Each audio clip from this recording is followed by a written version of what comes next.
සුබ උදෑසනක් සෑම කෙනෙකුටම. අද දේවාක්‍ය වශයෙන් තෝරාගෙන තිබෙන්නේ හිතෝපදේශ පොතේ 27 වෙනි පරිච්ඡේදයේ 24 වෙනි පදය.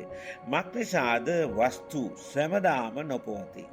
ඔටුන්නවත් පරම්පරාවෙන් පරම්පරාවට පවතින්නේද. දැන් පවතින් නැති කරුණු දෙකක් සඳහන් කරනවා හිතෝපදේශ පොතේ කතුවරය. එකක් තමයි වස්තුව. දෙවෙනි එක තමයි ඔටුන්න. දැන් අපි දන්නවා ලෝකයේ මිනිස්සු ගොඩාක් ආස කරන කරුණු දෙකක් ඔහි සඳහන් වෙනවා. ඒන් එකක් තමයි වස්තුව. වස්තු ලබා ගන්නට මිනිස්සු නොකරන දෙයක් නැහැ. දෙවියන් වහන්සේගේ ආශිර්වාදය පෝසත්කම දෙනවා ඒකට දුක එකතු කරන්නේ කියලා තිබෙනවා. නමුත් මිනිස්සු වස්තුව ළඟා කරගන්න උත්සාහ ගන්නේ ඒ තුල ගොඩාක් දේවල් ලබා ගත හැකියි කියලා විශ්වාස කරන නිසා. ඉතින් වස්තුව දවසක් අපිව දාලා යනවා. හැබැයි දෙවෙනි එක තමයි ඔටුන්න. රජකම එහෙම නැත්නම් තමාට ලැබෙනා වූ අධිපතිකම් මනුෂ්‍යයා විසින් දෙන දෙයක් හෝ තමා විසින් ඇති කර ගන්නා වූ ඒ උතුම් වූ ඔටුනු එහෙම නැත්නම් ගරුත්වයන් දවසකදී ඒවා අපෙන් පහ වෙලා යනවා.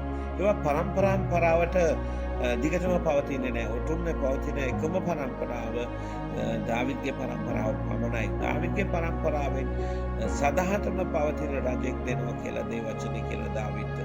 ඉතින් එතුමාගේ පරම්පරාව මේ කාලෙදී රජකම් නොකරත් එතුමාගේ පරම්පරාවට අයිති වූ ජේසුස් ක්‍රිස්තුස් වහන්සේ රජුගේ රජු ලෙස මේ ලෝකෙට නැවතීමට නියමිතයි. උන්වහන්සේගේ රාජ්‍ය දීර්ඝම රාජ්‍ය බවට පත් වෙන්න යනවා.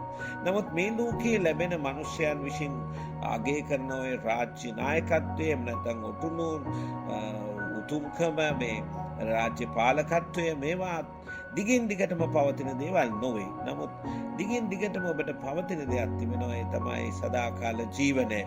යේසුස් ක්‍රිස්තුස් වහන්සේගේ නාමයකදී යමෙක් අදහනවා නම් ඌට සදාකාල ජීවනය ලැබෙනවා. එය කිසිසේත්ම නැති නොවන දෙයක්.